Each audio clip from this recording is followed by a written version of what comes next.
ان 50 سالوں میں اور پورے 72 سال کی ہسٹری کو انالائز اگر کریں تو پاکستان میں کوئی ایک حکومت بھی آئیڈیل حکومت نہیں رہی صحافیوں کے لیے. پریس کے قوانین جو ہے وہ بنائے گئے صحافیوں کی بہتری کے لیے نہیں، پریس کو کنٹرول کرنے کے لیے. اور صحافیوں کو تھریٹس جو ہے وہ ہمیشہ رہے. ایک خاص قسم کا مائنڈ سیٹ جو ہے وہ ڈیولپ ہوا ہے اس ملک کے اندر جمہوریت نہ ہونے سے، اتھارٹیرین ریجیمز ہونے سے، اور پے در پے کانسٹیٹیوشنز کو ایبروکیٹ کر کے جو ڈکٹیٹرز آئے انہوں نے سوسائٹی کو اس حد تک ڈکلائن کی طرف لے کے گئے ہیں کہ ٹالرنس کا کلچر جو ہے وہ ختم ہو گیا ہے. اس لیے ٹالرنس کا کلچر کے ختم ہونے کی وجہ سے ایک مائنڈ سیٹ ڈیولپ ہوا ہے کہ وہ مائنڈ سیٹ کسی بھی تنقید کو، کسی بھی اپنے خلاف رپورٹ کو جو ہے وہ ایکسیپٹ کرنے کے لیے تیار نہیں ہے.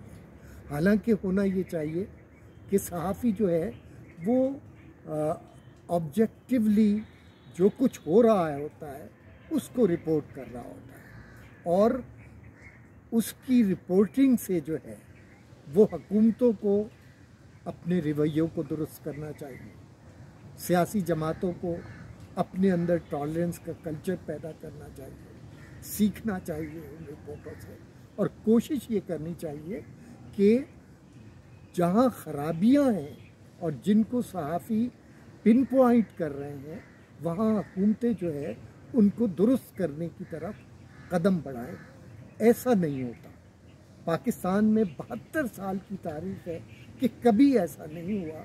صحافیوں نے جب بھی آزادانہ رپورٹنگ کرنے کی کوشش کی گئی ہے ان کو حکومتی سطح پہ بھی روکا گیا ہے، اور سیاسی جماعتوں کے غیر جمہوری رویے، آمرانہ طرز فکر نے جو ہے وہ آزادی اظہار اور پریس کی آزادی کو جو ہے وہ روکنے کی کوشش کی. زید صاحب، آپ سمجھتے ہیں کہ ہم جو صحافی ہیں ہمیں بھی کچھ ہماری جو کمیونٹی ہے جو اس میں بھی کوئی اس طرح کی غلطیاں، کوتاہیاں کچھ سرزد ہو جاتی ہیں کہ جس کی وجہ سے جو بھی گورنمنٹ آتی ہے وہ اس میں کچھ پابندیوں کی صورت میں یا جو بھی ہے کوئی اس طرح کی قانون سازی کرتی ہے؟ ہمیں کیا سمجھتے ہیں کہ ہمیں بھی کوئی اپنے آپ کو تھوڑا سا کچھ ٹھیک کرنے کی ضرورت ہے؟ کوئی کمی بیشی جو رہ گئی ہے اس کو کیسے دور کیا جائے؟ دیکھیے بات یہ ہے کہ کمی بیشی جو ہے رپورٹنگ میں جو ڈکلائن ہے، آپ اس حوالے سے بات کر رہے ہیں کہ پرنٹ میڈیا ڈس اپیئر ہو رہا ہے. الیکٹرانک میڈیا بھی جو ہے وہ ایک خاص ڈگر کے اوپر ہے. اس کی بنیادی وجہ یہ ہے کہ ایک زمانے میں ایڈیٹر کا انسٹیٹیوشن ہوتا تھا، ہر اخبار کے اندر ایڈیٹر ہوتا تھا. ایڈیٹر جو ہے وہ کچھ پیرامیٹرز سیٹ کرتا تھا کہ رپورٹرز کو یہ اس کی بیٹس ہوں گی، یہ اس کا کوڈ آف کنڈکٹ ہوگا، اور اس ضابطۂ اخلاق کی اس کو پابندی کرنی ہے. جب ایڈیٹر کا انسٹیٹیوشن نہیں ہوگا، مالکان ایڈیٹر ہوں گے اور مالکان ہی پالیسی ڈٹرمن کریں گے، تو پھر ظاہر ہے کہ مالکان کا نقطۂ نظر ہمیشہ یہ رہا ہے کہ انہوں نے پیسہ کمانا ہے. پیسے کی لذت میں جو ہے وہ صحافت کے پیشے میں کام کرنے والے ورکنگ جرنلسٹ کے لیے جو ہے وہ پیشہ ورانہ امور انجام دینے میں جو ہے وہ ڈکلائن ہوا ہے.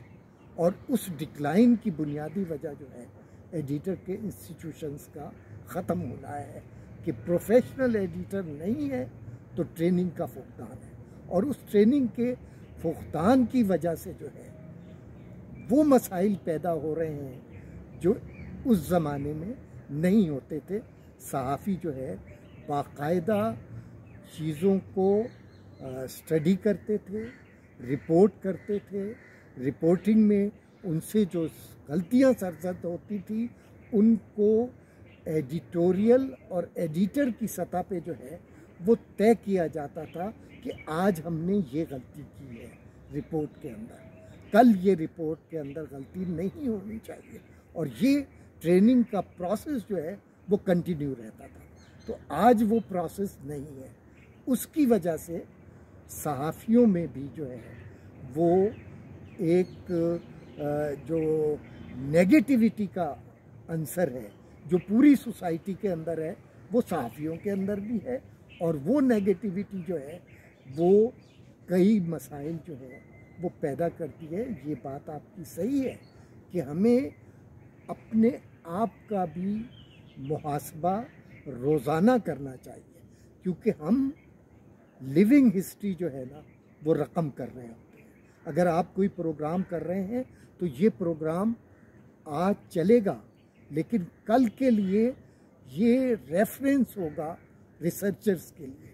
تو آپ جو بھی بات کریں وہ سوچ سمجھ کے کریں, جو بھی بات کریں کوڈ آف کنڈکٹ کو مد نظر رکھ کے کریں, کیونکہ صحافت جو ہے وہ ایک ضابطہ اخلاق کے تحت جو ہے وہ ہم کرتے ہیں.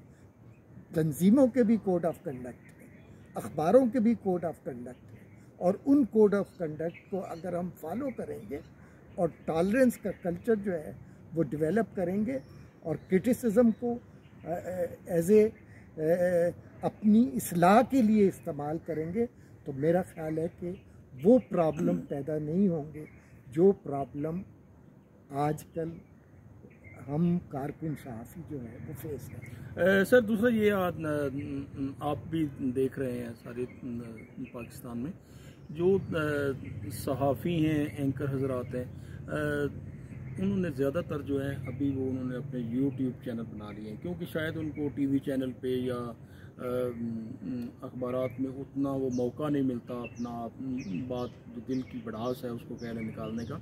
تو سر ہر ایک تقریباً جو ہے صحافی وہ اس طرف جا رہے ہیں, کافی چلے گئے ہیں, جا رہے ہیں. تو سر اس جو یہ یوٹیوب ڈیجیٹل جو میڈیا ہے اس نے بھی کچھ جو ضابطہ اخلاق تھے صحافت کے اس میں اس کا کیا رول ہے, اور کیا اس نے بھی کوئی اس میں اچھا رول ادا کیا ہے یا نیگیٹو؟ دیکھیے اس میں دو چیزیں ہیں. ایک تو یہ ہے کہ دو طرح کے لوگ ہیں. ایک ہو رہا ہے کہ ٹیکنالوجی کے پھیلاؤ نے ایک گلوبلائز ورلڈ جو ہے وہ پیدا کر دی, اور اسمارٹ فون اب جو ہے وہ ہر ایک کے پاس ہے, ہر ایک اپنی رائے کا اظہار جو ہے وہ کر سکتا ہے. ایک تو ہے اسٹریٹ جرنلزم.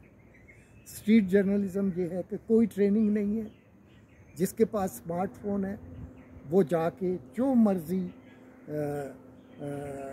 سچویشن کا جو ہے وہ اپنے انداز میں کسی کے بھی سامنے فون کر کے سوال و جواب اس کا اظہار شروع کر دیتا ہے.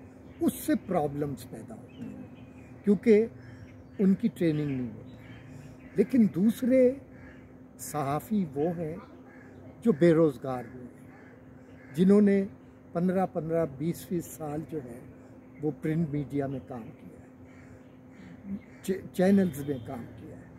یہ جو میڈیا کرائسس ہے جس میں ہزاروں لوگ جو ہے وہ میڈیا سے نکلے ہیں, ان میں تجربہ کار صحافی بھی ہیں جنہوں نے ڈیجیٹل پروفیشنلی اپنے آپ کو ڈیجیٹل ٹیکنالوجی کے ساتھ جو ہے وہ لنک کیا, اور اس لنک کی وجہ سے وہ ایک اپنے تجربے کی وجہ سے اور اپنے پروفیشنل جو ان کا نالج ہے اس کی وجہ سے جو وہ یوٹیوب چینلز انہوں نے بنائے ہیں آلٹرنیٹ سورس آف انکم کے لیے, ان میں یہ سمجھتا ہوں کہ وہ ایک اچھی ایڈیشن ہے صحافت کے اندر، اور وہ پروفیشنل ڈیجیٹل میڈیا کے، چاہے وہ اینکر ہوں، چاہے وہ صحافی ہوں، چاہے وہ تجزیہ کار ہوں، وہ نالجیبل انفارمیشن جو ہے وہ لے کے جا رہے ہیں اور ان کو پذیرائی بھی مل رہی ہے، لیکن اس میں بھی ایک ٹھہراؤ کی کیفیت جو ہے وہ ہونی چاہیے کہ بریکنگ نیوز کے چکر میں ہم جو ہے وہ آن گراؤنڈ جو سچویشن ہے اس کے کی دوڑ میں نیگیٹو امپیکٹ جو ہے وہ پیدا نہ ہونے دیں۔ جی بہت شکریہ زیدی صاحب۔ ناظرین، جیسے آپ نے دیکھا اتنی تجربے کی باتیں، 50 سالہ جو تجربے کا نچوڑ ہے وہ زیدی صاحب نے ناظرین آپ کے سامنے رکھا ہے۔ ہمیں ان چیزوں سے سیکھنے کی ضرورت ہے، اور جو پازیٹیو صحافت ہے اس کی طرف ہمیں جانے کی ضرورت ہے۔ اگر کوئی نیگیٹیوٹی ہوتی ہے تو اس سے ہمیں پریز کرنے کی ضرورت ہے، تاکہ ہم سب سے پہلے تو اپنے آپ کو بچا سکیں، اپنے خاندان کو بچا سکیں۔ جیسے نئے قانون آ رہے ہیں، ہر روز نئے نئے قانون بن رہے ہیں، تاکہ اس کی جو مشکلات ہیں اس سے بھی ہم بچ سکیں، اور اپنی جو ذمہ داری ہے صحافتی وہ بھی ہم پوری کر سکیں۔ بہت شکریہ، تھینک یو زید صاحب، تھینک یو سر، شکریہ، thank you sir, thank you sir.